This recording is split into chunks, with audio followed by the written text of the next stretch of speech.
자, 이 시간에는 그 문장의 내용에 따른 종류 중에 그 3번의 명령문 하기로 해요. 자, 명령문도 지금 여러분들이 학교 다닐 때 배웠던 게 기억이 날 거예요. 그런데 문제는 명령문이 종류가 두 가지가 있는데, 한 가지는 여러분들이 아주 쉽게 알았을 텐데 다른 한 가지는 굉장히 약할 거거든요. 그러니까 어떤 면에서는 아예 안 배웠다거나 기억이 전혀 안 날 수가 있으니까 지금 이제 그런 부분에 좀 여러분들이 초점을 맞춰서 공부를 하세요. 명령문은 그러니까 이제 만드는 방법은 정말 간단해요. 뭐냐면 원래는 평서문인데 평서문에서 주어가 유일 때 유, 2인칭 유요. 평서문에서 주어 유를 생략한 문장. 유만 생략해버리면 명령문이 돼요. 그러니까 예를 들어서 유가 이렇게 나오면 이건 2인칭이니까 현재 시제라면 당연히 여기에 이제 동사 원형이 문장의 동사일 거 아니에요? 여기가 만약에 3인칭 단수고 시제가 현재면 s나 es가 붙었을 텐데 이건 2인칭이니까 이제 s나 es 안 붙었을 거란 말이에요. 그러면 동사 원형이겠죠. 자, 여기서 유를 생략해버리면 이게 바로 명령문이에요.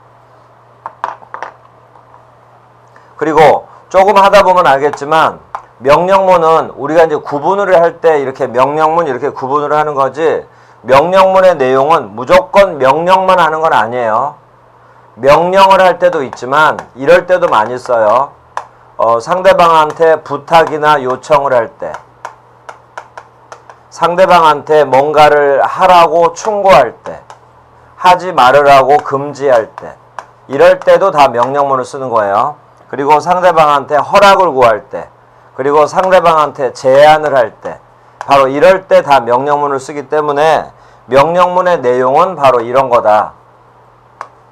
이것도 이제 나중엔 필요한데 지금 처음에는 이게 외우라고 그러면 잘 안 외워지거든요, 내용이. 그런데 이제 나중에는 이걸 좀 외워두면 본 수업할 때 아주 편해요. 본 수업과 또 연관성이 있으니까. 그런데 명령문은 아까 말한 것처럼 이렇게 쉽단 말이에요. 방법 자체가 그냥 듣자마자 다 알을 수 있을 정도로. 그런데 명령문은 종류가 두 가지가 있어요. 하나는 직접 명령문, 또 하나는 간접 명령문. 이렇게 두 가지가 있어요. 근데 우리가 쉽게 아는 명령문이 바로 요 1번이고요. 우리가 많이 약한 부분 중에 하나, 아니면 아예 배운 기억이 안 날 만한 것이 요 2번이에요. 간접 명령문. 먼저 직접 명령문은 말 그대로 상대방, 내 말을 듣는 사람이 2인칭일 거거든요. 상대방에게 직접 명령하는 거예요. 문 닫아라, 이렇게. 문 좀 열어주십시오, 이런 식으로 상대방에게 직접 명령. 그리고 여기서 명령이라는 말은 이제 요 의미를 다 포함하고 있는 넓은 개념이라 보고, 그런데 간접 명령문은 내가 상대방한테 말은 해요. 상대방한테 명령을 하긴 해. 그런데 상대방을 통해서, 이 상대방이 2인칭이에요. 2인칭 유, 상대방을 통해서 1인칭이나 1인칭은 이제 다시 나 3인칭에게 간접적으로 명령하는 게 간접 명령문이에요. 말 그대로예요. 간접적으로 명령. 그래서 이 말이 무슨 말이냐를 이제 이해를 하면 돼요.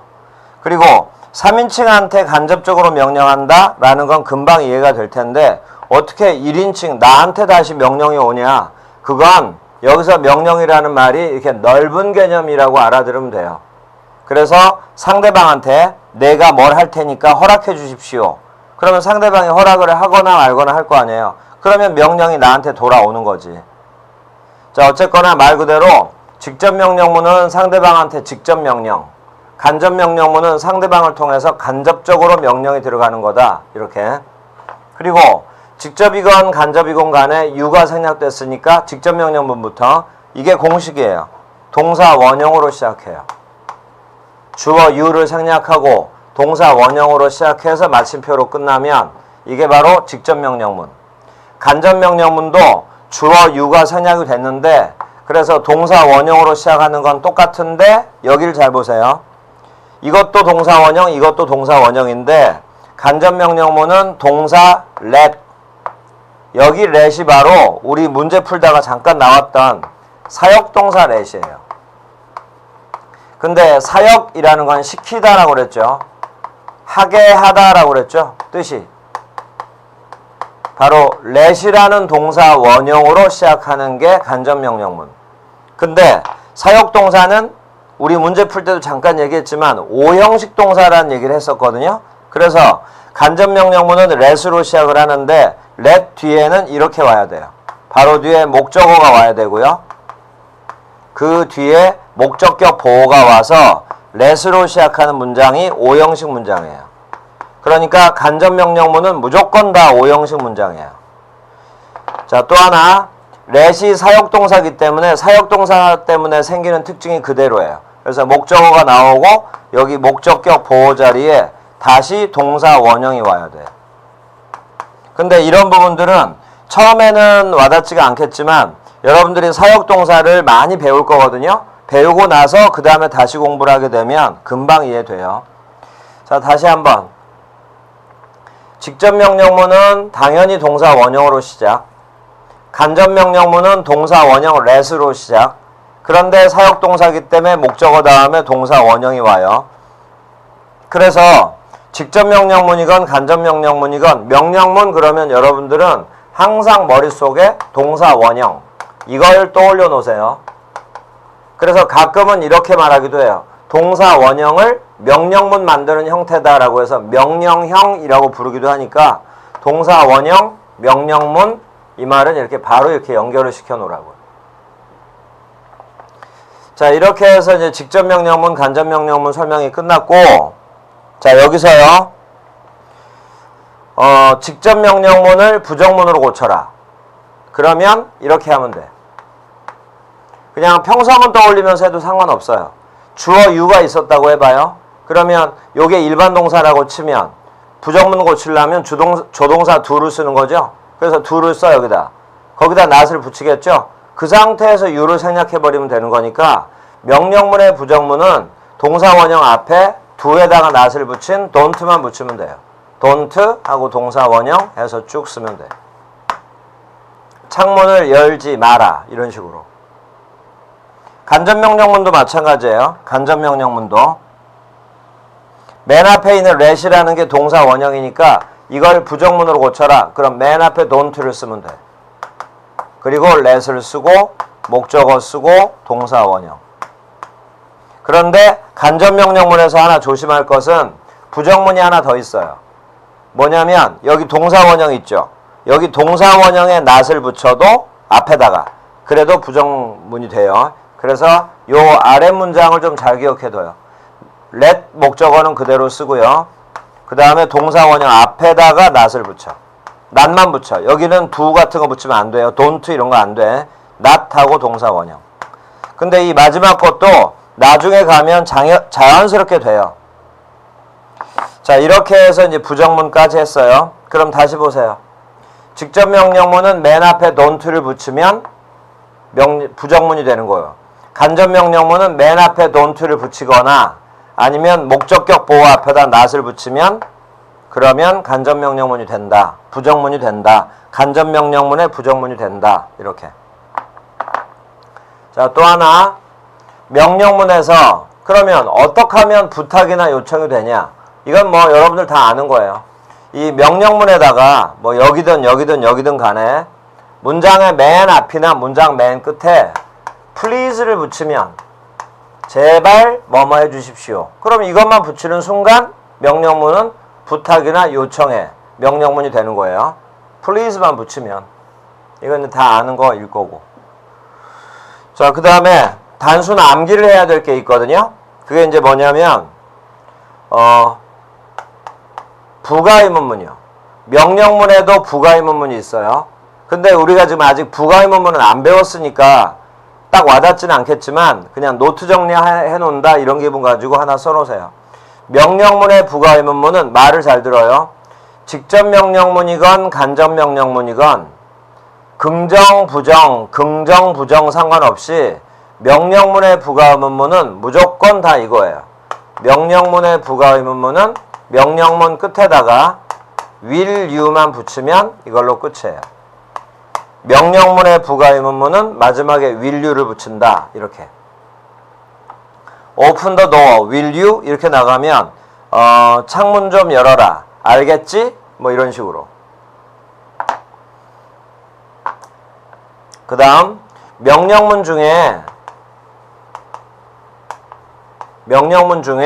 권유의 명령문이 있거든요. 권유. 뭐뭐 좀 해주시겠습니까? 뭐 이런 식의 뭐뭐 좀 해줄래? 뭐 이런 식의 권유의 의미를 가진 그런 식의 이제 명령문이 있는데 그럴 때는 won't you. 이 won't라는 건 will not의 줄임말이에요. won't you. 이렇게 써주면 부가 의문문이 돼요. 그리고 여러분들 다 아는 건데 좀 이따가 얘기를 하겠지만 명령문 중에 let's로 시작하는 명령문이 있어요. let's. 그리고 let's 뒤에는 동사 원형이 와야 되거든요. 그런데 이것도 좀 이따가 바로 이어서 설명을 할 거예요. let's 다음에 동사 원형이 오면 이것만 부가 의문문이 또 달라요. 아까 모든 명령문은 will you라고 했죠. 대신 권유의 명령문은 이렇게 좀 특별한 게 있었고 let's로 시작하는 명령문의 부가 의문문은 이거예요. shall we. 산책하자. 그럴래? 이런 식으로 shall we. 이렇게. 자, 이건 암기사항이에요. 뭐 이해를 해서 하나하나 따져나가고 그게 아니라 단순 암기예요. 자, 그러면 명령문의 몇 개의 예를 좀 보세요. 동사 원형이 이렇게 나왔다고 해요. 대신 여기서 좀 조심할 게 하나가 있는 게 예를 들어서 당신은 조용하다. You are quiet. quiet는 형용사예요. 그러면 당신은 말이 없다. 조용하다 이건데 이 문장을 명령문으로 고쳐봐라. 그럼 you만 생략하면 되냐? 그게 아니고 비동사는 이건 현재형이고 동사 원형이 따로 있죠. 그래서 비동사는 다시 동사 원형으로 고쳐야 돼요. 그래서 R을 B로 고쳐서 be quiet. 그러면 조용히 해라. 이렇게 된다는 거. 그리고 open the door. 문 열어라. 이런 게 바로 명령문이에요. 이게 바로 직접 명령문. 그러면 이제 직접 명령문은 여러분들 다 아는 거니까 이 정도로 끝내고 비동사일 때 동사 원형 쓴다는 거 조심하고 간접 명령문이 바로 이런 거라고 그랬죠. let으로 시작하는 일종의 오형식 문장이라고. 그러면 간접 명령문에 해당되는 문장을 몇 개를 써줄 테니까 이걸 여러분들이 해석을 한번 해보세요. 그러면 해석을 어떻게 하냐? 오형식이라는 걸 우리가 배웠잖아요. 그러면 오형식 문장 해석하는 방법을 활용을 하고 맨 앞에 let은 뜻이 이거라고 그랬죠. 시키다, 하게 하다. 그리고 이제 명령하는 거잖아요. 그러니까 그걸 여러분들이 참고를 해서 일단 해석을 한번 해보세요. 간접 명령문만 몇 개를 쓸 테니까 해석 연습을 하세요.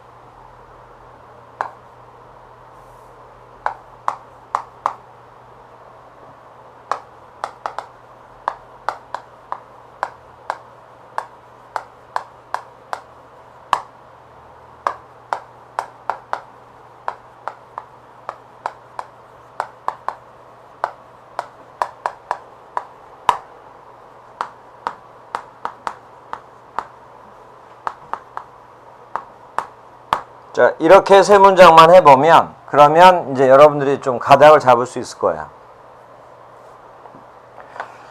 자, 정확하게 하기 위해서 여러분들이 해석을 직접 써보세요. 그 해석과 내가 지금 해주는 해석하고를 이제 한번 맞춰볼 수 있게 직접 한번 써보라고요.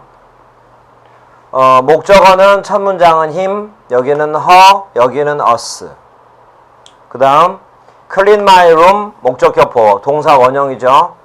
carry the boxes, 요게 목적격 보호, 동사 원형. go there, 여기 go, 동사 원형. 그럼 틀에 딱 맞죠? 요 세 문장 다 오형식 문장이에요. 자, 이 말을 이해를 해요.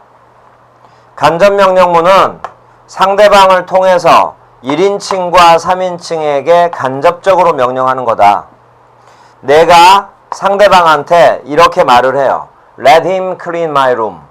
Let her carry the boxes 라고 상대방한테 이렇게 말을 해. 그럼 이제 명령을 하는 거란 말이에요. 상대방한테. 자, 이제 내용을 보세요. clean my room은 내 방을 청소하다예요. 그런데 목적격 보어니까 누가 청소하냐면 그가 청소하는 거야.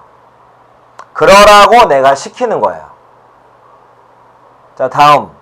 상자를 운반하다인데 누가 운반하냐면 그 여자가 운반해야지. 목적격 보어는 목적어를 설명한 됐으니까. 그러라고 내가 시키는 거야.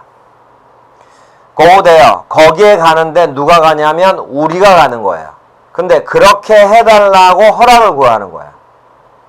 자, 이제 첫 문장부터 해석이요. 상대방한테 말을 하는 거예요. 그에게 내 방을 청소하게 해라. 이렇게. 그럼 내가 상대방한테 명령을 했잖아요. 그럼 상대방이 그 남자한테 명령을 하겠지. 저 사람 방 청소해라 네가. 이런 식으로. 그러니까 명령이 간접적으로 간다 이 말이에요. 다음 문장. 그녀에게 그 상자들을 운반하게 해라. 라고 내가 상대방한테 말을 하면 상대방이 그 여자한테 명령을 하겠죠. 저 상자들 운반하십시오. 이런 식으로. 이래서 명령이 간접적으로 간다 이거예요. 3인칭한테로. 자, 첫 문장부터 다시. 그에게 내 방을 청소하게 해라. 또는 그에게 내 방을 청소하게 하십시오. 그녀에게 그 상자들을 운반하게 해라. 그녀에게 그 상자들을 운반시켜라. 이렇게. 그리고 세 번째. 요거는 뜻을 적어줄 테니까 뜻을 쓰세요. 위의 방식하고 똑같이 하면 첫 번째. 이게 바로 허락을 구하는 거야. 우리를 거기에 가게 해라. 이거잖아요. 우리를 거기에 가게 해 주십시오. 상대방한테 허락을 구하는 거야. 그러면 상대방이 가라, 가지 마라 이런 이제 말이 나오겠지. 그래서 간접적인 명령이라고 하는 거예요. 그런데 여기 let us go there를 이렇게 해석하는 방식은 첫 문장, 두 번째 문장과 똑같은 방식이거든요. 말만 약간 이제 존댓말식으로 이제 바꿔준 것 뿐이에요. 그런데 let us go에는 뜻이 하나가 또 있는데 요걸 하나 적어 놓으세요. 무슨 뜻이 있냐면 let us go there는 이렇게 해석할 수도 있어요. 거기에 가자. 이렇게. 거기로 갑시다. 이 문장을. 근데 이게 바로 뭐냐면 요게 바로 이 뜻일 때 가자라고 해석하는 부분이 바로 이거란 말이에요. 바로 요 표현이 2번의 뜻일 때 let us를 줄여서 바로 let's라고 쓰는 거예요. 요거. 이게 좀 전에 말했던 이거. 그런데 문제는 여러분들이 지금 여기 적어놓은 요 문장들은 좀 낯설지 모르지만 이건 여러분들이 아주 쉽게 알고 있을 거라고 이건. let's. let's가 바로 let us의 줄임말이에요. 그러면 let us 뒤에는 당연히 동사 원형 올 거 아니에요. 5형식 문장이니까. 그러니까 let's 뒤에도 당연히 동사 원형이 오겠지. 자, 여기서 한 가지 짚고 와야 될 것이 만약에 문장이 let's로 시작하잖아요. 그럼 무조건 이거예요. 뭐뭐 하자, 뭐뭐 합시다 이렇게. 제안. 자, 여기 보세요. 명령문은 명령이라는 넓은 용어를 썼지만 실제로 구체적인 내용에는 바로 이런 내용들이 들어있다 했는데 좀 전에 명령문에 please가 들어가면 부탁이나 요청이라고 그랬죠. 이제 명령문에 만약에 let's로 시작을 했다? 그럼 이게 바로 제안하는 거예요. 산책하자, 나가서 놀자 이런 거. let's가 들어가는 순간 제안이 되는 거예요. 그리고 그때 let's가 들어있는 문장만 부가문문 쓸 때는 shall we 이렇게 되는 거고. 요걸 제외한 나머지 모든 명령문, 직접 명령문 중에 긍정 명령문, 부정 명령문, 또 간접 명령문 이거 다 will you.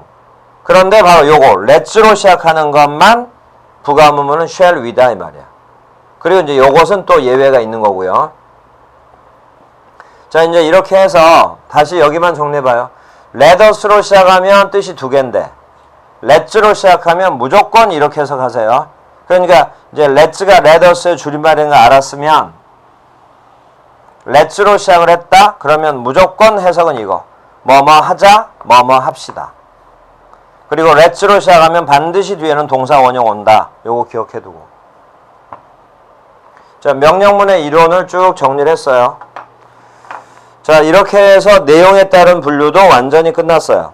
그러면 이제 11페이지에 의문문만 자세하게 하면 되는데, 잠깐 또 책을 뒤를 좀 보세요. 지금 우리가 22페이지 어려웠지만 22페이지를 일단 한번 풀어봤고, 그러니까 12페이지, 그 다음에 13페이지 했고, 14, 15페이지 했고, 15페이지 보면 D번에 부가 의문문 나오죠? 요 얘기, 요것에 대한 설명은 또 이어서 할 거고, 16페이지를 보면 문장을 지시대로 바꿔 쓰시오. 문제 잠깐만 보세요. 1번은 그 문장을 감탄문으로 고치고, 2번은 평서문으로 고치고, 3번은 부정명령문, 4번은 간접명령문 해서 이제 방금 배웠던 문장 종류들을 문장 전환하는 연습을 거기에서 이제 하게끔 했으니까 요걸 여러분들이 시간을 두고 쭉 풀어 놓으세요. 그럼 16페이지. 그럼 이것도 수업을 할 때는 이제 여러분들이 풀어 놓은 걸 가지고 이제 맞춰 보면 되는 거고. 자, 17페이지 보세요. 맨 위에 F에서 빈칸에 알맞은 말을 쓰시오. 문장을 읽어보면 알겠지만 F에다가 써놓으세요. F번은 뭘 묻는 문제냐면 의문사를 묻는 문제예요. 의문사라고 써요. 그래서 의문사 종류를 여기서 이제 공부를 해보자 이런 얘기예요. 의문사. 그래서 여러분들이 그리 어렵지 않게 할 수 있을 거고요. 그리고 넘겨보세요. 18페이지. 18페이지에 또 중간에 G번 문장이 나오는데 밑줄 친 부분이 대답의 중심이 되는 의문문을 만드시오. 여기서 연습이 여러분들이 돼야 되거든요. 그 제목의 문제의 의문문 밑줄 쳐봐요. 이게 바로 뭐냐면 바로 위에다 쓰세요. 의문사 있는 의문문이에요. 우리가 아까 배웠던, 우리 전 시간에 배웠던 의문문은 의문사 없는 의문문이고, 방금 그 F번에서 의문사 연습을 한 다음에 G번은 그 의문사를 사용한 의문문을 직접 만드는 연습 문제예요. 그래서 이제 이걸 하고, 그리고 19페이지가 마지막 H에다가 별표 치고 여기다가 써놓으세요. 요게 바로 간접 의문문이에요. 그게 끝이 나고 나면 핵심 기초 부분은 완전히 끝나요. 여기까지를 여러분들이 이 동영상을 몇 번씩 반복을 하고 그 다음에 연습 문제 자꾸 풀면서 확인을 하고 이렇게 해놓으면 당장 영어는 그 수업 듣는 것부터 자체가 달라져요. 이제는 훨씬 더 아는 내용이 많이 나와요. 제가 수업을 할 때도 바로 이런 용어들을 기준으로 다 풀어가기 때문에 바로 이것만 잘 알아두면 일단은 수업 들을 때 굉장히 쉬워질 수 있다는 거. 그런데 이걸 그냥 진도에 급급해가지고 그냥 한 번만 동영상 뭐 몇 배속으로 해가지고 빨리 한번 쫙 들어버리고 연습 문제는 대충 풀다가 안 풀리는 건 다 보고 넘어가 버리고 이런 식으로 공부했다가는 뭐 듣는 거에 지금까지 들었던 게 오히려 시간 낭비가 될 수도 있는 거니까 이런 부분들은 여러분들이 특히 좀 조심해야 돼요. 자, 그러면 이제 남아있는 의문문들이 있는데 이제 의문문 정리를 조금만 더 해요. 자, 다시 앞으로 넘겨서 11페이지. 11페이지 관련한 이제 의문문을 보세요. 자, 이제 정리해가면서 할 테니까 차례대로 해요. 맨 위에 4번 의문문 있죠? 그 중에 밑에 1번. 이게 이제 우리가 아까 부정문과 의문문 배울 때 같이 배우던 거예요. 이게 바로 의문사 없는 의문문. 이게 제일 기초적인 의문문. 그런데 제일 중요한 거지. 일단 의문문의 시작을 한 거니까. 그런데 의문사 없는 의문문은 바로 이렇게도 부른다고 그랬잖아요. Yes, No question이라고. 자, 옆에다가 특징을 쓰세요. 간단한 거, 필요한 것만 대신 완벽하게 기억하고 있어야 돼요. 의문사 없는 의문문은 명칭에서도 드러나듯이 의문사 없는 의문문의 특징은 반드시 yes나 no로 대답한다.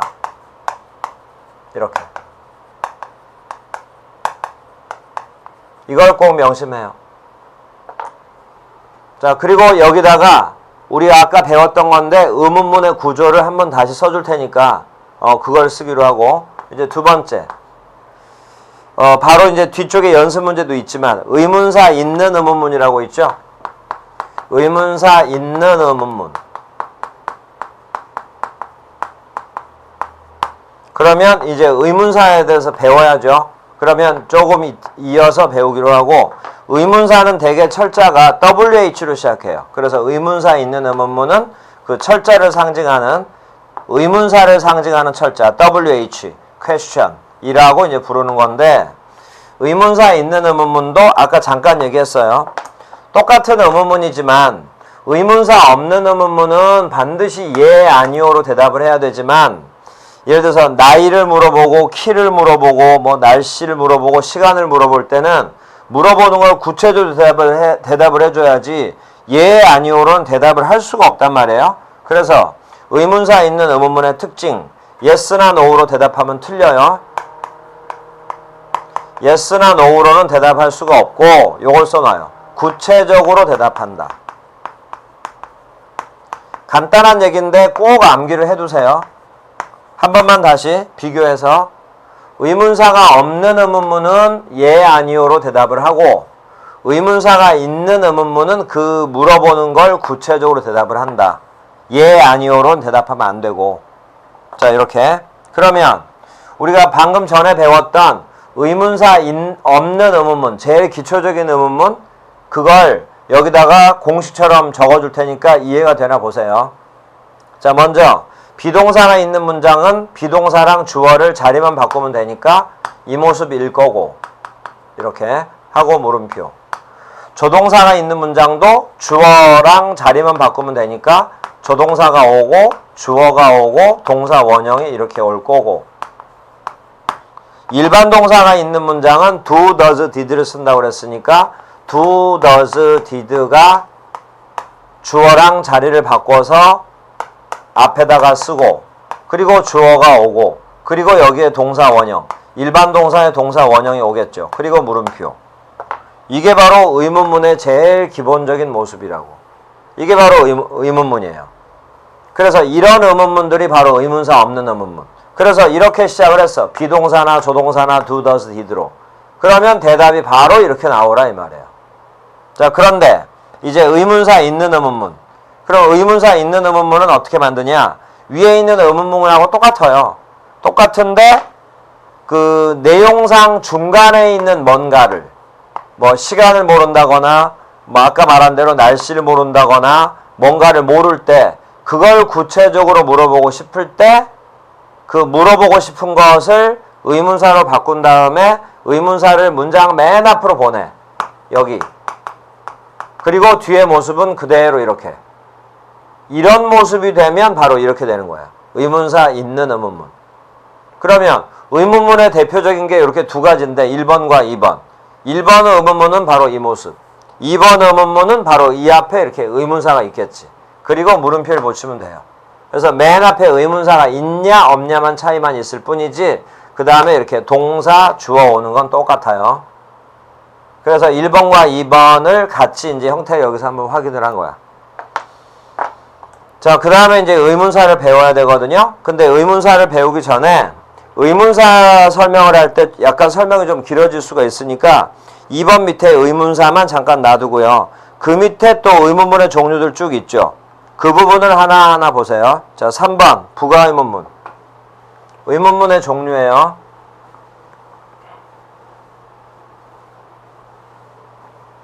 자, 보세요. 부가의문문.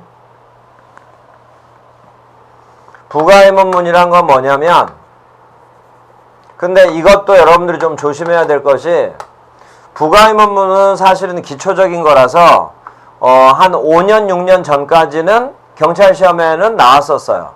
공무원 시험은 경찰보다 조금은 어려우니까 좀 전에 사라졌고, 근데 이제 공무원 시험도 직렬에 따라서 약간 문제가 쉬운 직렬도 있거든요. 그럴 때는 이제 부가의문문이 나오기도 하고. 그런데 이게 작년에 서울시에 부가의문문을 알면 풀어낼 수 있는 문제가 한번 나온 적이 있어요. 그래서 쉬운 문제도 얼마든지 나올 수가 있다는 거. 그러니까 이런 부분도 여러분들이 꼭 알아둬야, 잘못하면 남들은 다 맞추는데 나만 이런 기초적인 걸 무시해가지고 틀릴 수가 있거든요. 그러니까 이런 것도 반드시 어렵지 않은 거니까 정리를 꼭 해두고 연습을 해두세요. 부가의문문은 평서문 뒤에 평서문이 주어 동사로 시작해서 마침표로 끝나는 평서문 뒤에 덧붙인 의문문이에요.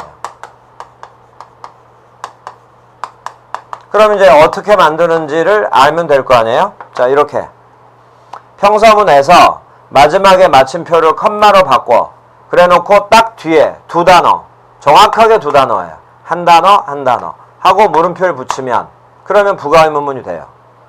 그럼 뭐 전체를 부가의문문이라 해도 되고요. 여기만 부가의문문이라 해도 되고 뭐 그건 상관이 없는데, 근데 의문문이라고 했죠. 그러니까 바로 여기는 동사, 여기는 주어 이렇게 와야지. 이런 게 바로 부가의문문이에요. 그러면 이제 부가의문문을 어떻게 만드냐를 배우면 되죠. 그냥 차례대로 할 테니까 보세요. 평서문이 만약에 긍정문이었어요. 낫이 없는. 그러면 여기 동사 주어에 동사, 여기는 부정을 해줘야 돼. 다시 말해서 낫을 붙여주라 이 말이에요. 근데 이 평서문이 부정문이었어요. 낫이 들어있는. 그러면 여기는 긍정으로 쓰면 돼요. 한 번만 더. 긍정문이면 낫을 붙이고 부정으로, 부정문이면 긍정으로. 자, 다음. 그러면 이제 이게 내용상 차이니까 먼저 해놓고, 그 다음에 주어는 뭘 쓰냐? 그러면 문장의 주어를 끌어다가 여기다가 쓰면 돼. 그런데 이게 만약에 대명사였잖아요? 그럼 여기다 대명사를 쓰면 돼요. 그런데 만약에 주어 자리에 명사가 왔다. 그러면 조심해야 될 게 여기는 반드시 대명사를 써야 돼. 그래서 주어도 정확하게 한 단어예요.